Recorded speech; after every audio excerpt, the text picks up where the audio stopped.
What's up, everybody? So I did tell you I was going to tell you what I found on the transmission. But first, before I do that, before I tell you what I found, enjoy this new view with the GoPro. We'll put it in the corner here.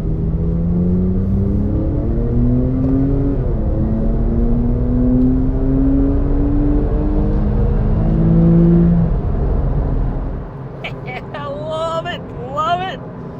The old Italian tune-up. Who doesn't love that?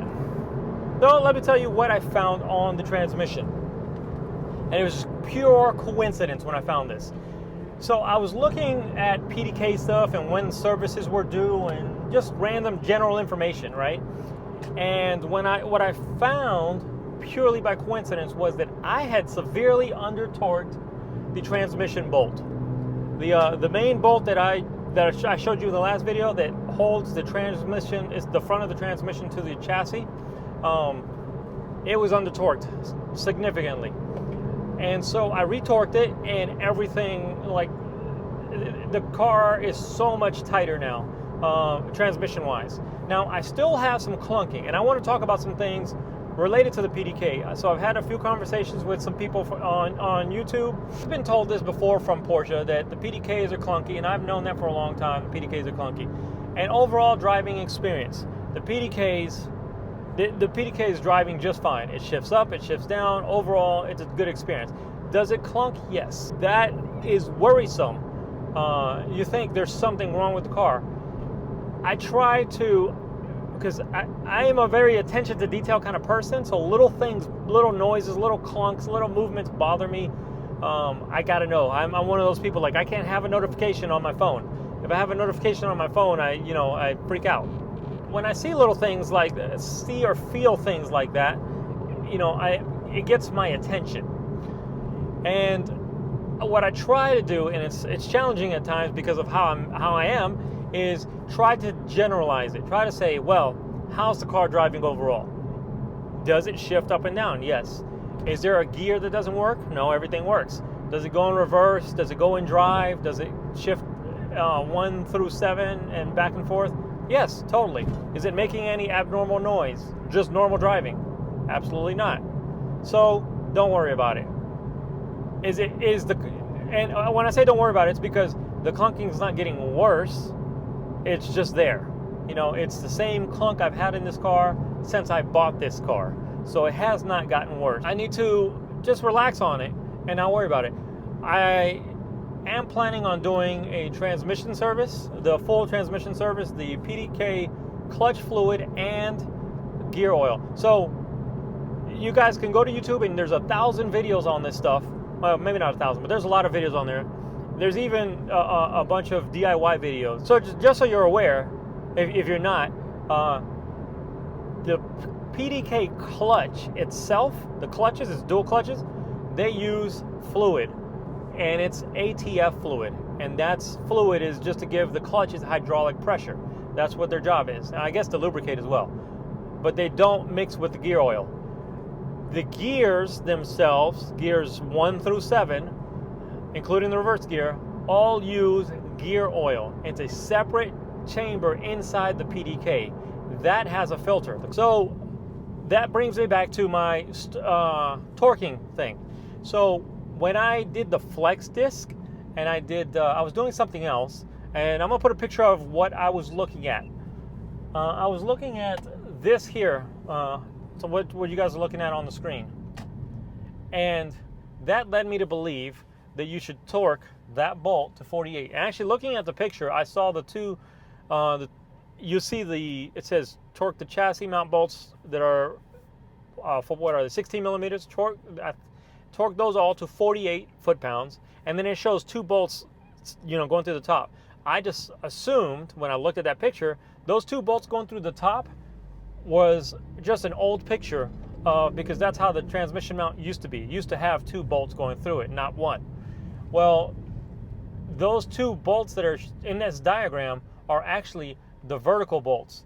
They're for the mount that goes, the horseshoe-shaped mount that goes over the top of the transmission that also has the same 16 millimeter bolts, 16 millimeter nuts on it. So all those 60mm nuts, 4 on the chassis, and those 2 that are in this picture, those go vertically. You just can't see them from that profile. Those are the ones that go to 48 foot-pounds. In the service manual, it does show you right here, it says torque this transmission bolt, an M12, and it is an M12 bolt because I measured it. It's a M12 bolt with the little star nut on it.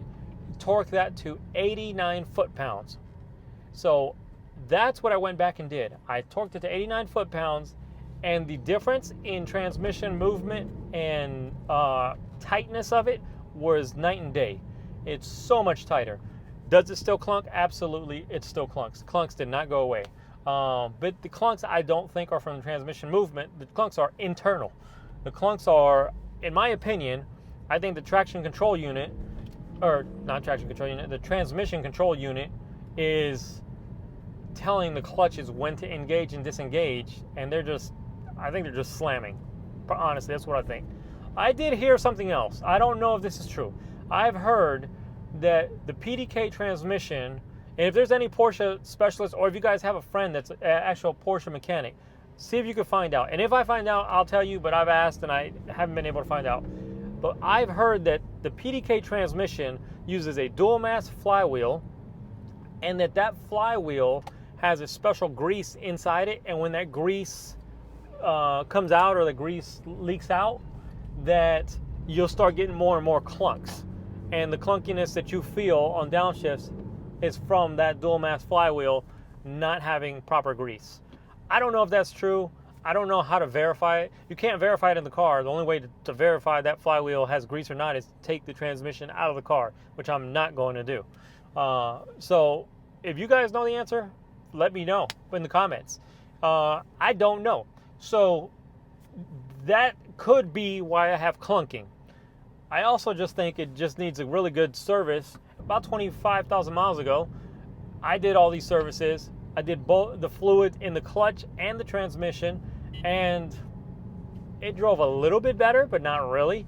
After I did the fluids, because it didn't really improve, I actually took it to Porsche and had them inspect it, and there was a software update for it, so they did a software update, and they checked the fluid, and they said the fluid was a little bit low, but it wouldn't have made a difference anyways, so they added some fluid.